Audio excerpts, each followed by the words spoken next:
Quiero hacer una aclaración que acá pongo drogas de diseño. Por ejemplo, la metilene de oximetanfetamina, que es el éxtasis, que está acá, pero también está dentro de las alucinógenas, porque tienen un componente, no son como las anfetaminas puras que producen estimulación pura. El éxtasis, por ejemplo, tiene un componente alucinógeno. Y sobre este tipo de sustancias, debo decir que son las menos adictivas. En lo que hace a la adicción, son las menos adictivas de todas. Es decir, porque no generan la dependencia física que producen. Es más, cuando uno habla, por ejemplo, si una persona, un joven, hace un viaje con LSD, por más que quiera volver a tomar LSD, uno dice en nuestro mundillo médico que ya están saturados de receptores espirituales, hay que darle un tiempo para que todo eso se reacomode, por lo tanto no son tan adictivas. Y hay una cosa que quiero decir que a mí me genera mucha curiosidad intelectual este tipo de sustancias. Este tipo de sustancias, dentro de todas las que venimos hablando, tienen potenciales efectos terapéuticos en ciertos casos, al margen de que están todas ilegales, salvo algunas excepciones, por ejemplo la ketamina. ¿Qué quiero decir? Por ejemplo, en este congreso que yo les digo que asistí en Estados Unidos, les cuento algunas cositas y no quiero explayarme mucho porque el doctor Moshi va a hablar a la tarde sobre los fundamentos científicos de estas sustancias que son también denominadas enteógenos, es decir, sustancias que tienen la capacidad de inducir estados o experiencias místicas en el ser humano. Por ejemplo, en la Universidad de Johns Hopkins en Nueva York hay un centro de oncología a donde los pacientes que padecen cánceres terminales irreversibles y tienen mucha ansiedad frente a la muerte, le hacen tratamiento con psilocibina, que es una sustancia derivada de un hongo alucinógeno, para vencer el temor a la muerte. En Rusia, Eugene Krupitsky, un médico que trata a pacientes dependientes al alcohol, a la heroína, con ketamina. MDMA es una sustancia que, como muchas otras drogas de síntesis, pertenecen al grupo de sustancias entactógenas, es decir, sustancias que tienen la capacidad de producir empatía. Y en Estados Unidos hacen, siempre aclarando que son estudios controlados con la aprobación de la DEA y la Food and Drug Administration, porque son drogas legales que tienen toda la burocracia de la aprobación para los estudios en humanos, ¿no?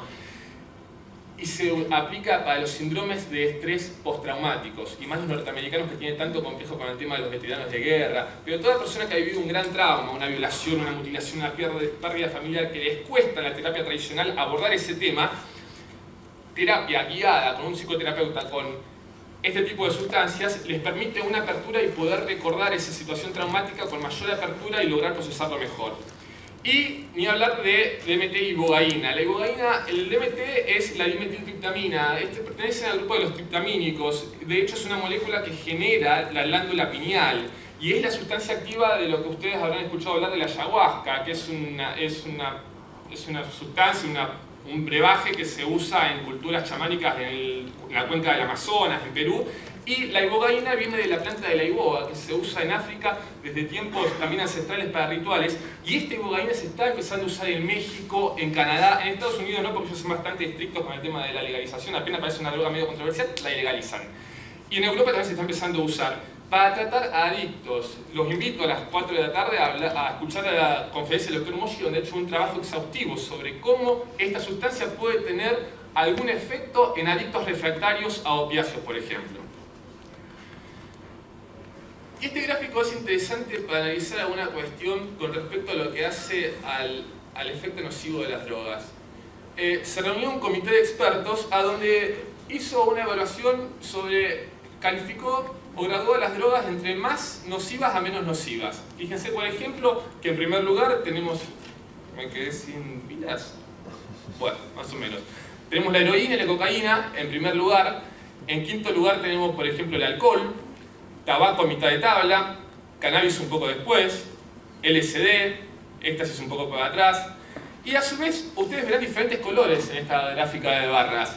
Los colores rojos tienen que ver con la clasificación tipo 1 de la FDA, de la Food and Drug Administration, es decir, como drogas más ilegales. El color azul y el color verde, segundo y tercer nivel, y las que están en colores gris son drogas que son legales, que no están ilegalizadas. Es toda la pauta, doctores, de que el hecho de que algunas drogas sean legales y otras ilegales es algo exclusivamente político. No hay fundamento científico al respecto. Bueno, formas de consumo de drogas, el doctor Calabresa habló someramente, no voy a expresarme mucho. Uno puede consumir drogas para experimentar, por la curiosidad que ello implica, ocasional, ya sea socio-recreativo, por ejemplo, que toma alcohol el fin de semana, o circunstancial situacional para hacer frente a una situación. Sabemos, por ejemplo, que en épocas de guerra, soldados de las grandes potencias consumían anfetaminas para hacer resistencia frente a largas horas de batalla. Habitual, cuando ya empieza a hacerse un hábito, y el compulsivo. Y acá quiero analizar, para ir cerrando todo el tema de fisiopatología de la adicción, cómo es la dinámica adictiva en el cerebro humano. ¿Por qué algunas personas caen en adicción y otras no? Y vamos a empezar a representarlo con algunos ejemplos bien claros. Esta es la adicción al sexo, por ejemplo.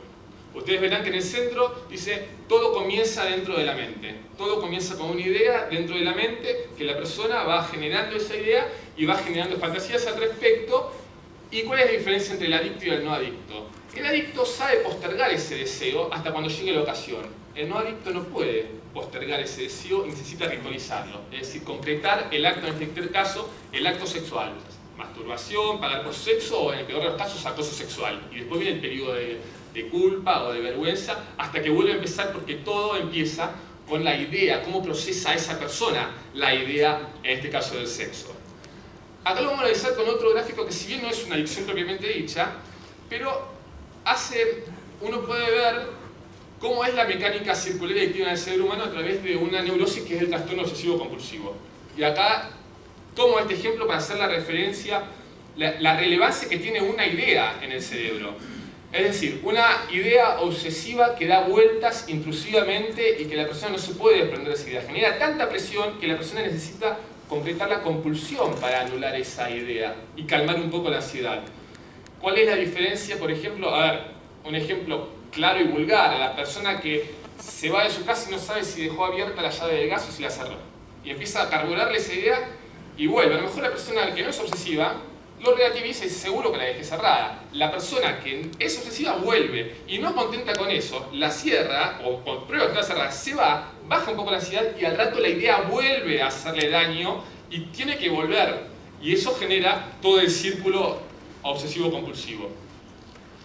Y acá llegamos finalmente para comprender qué pasa con la cuestión de las drogas. La importancia de la idea de cómo la persona procesa. Es decir, generalmente una persona que ha consumido drogas recuerda la sensación placentera de ese evento, del momento que compartió, y esa idea empieza a alimentarse y empieza a generar a través del hipocampo, que es la cuestión de la memoria, de las emociones relacionadas con la amígdala, y empieza el craving, que es la expectativa o la ansiedad por querer consumir, hasta que no puede poner el freno y postergar ese deseo y termina cayendo en la pérdida de control, y después empieza todo el tema de la abstinencia y volver a empezar el círculo.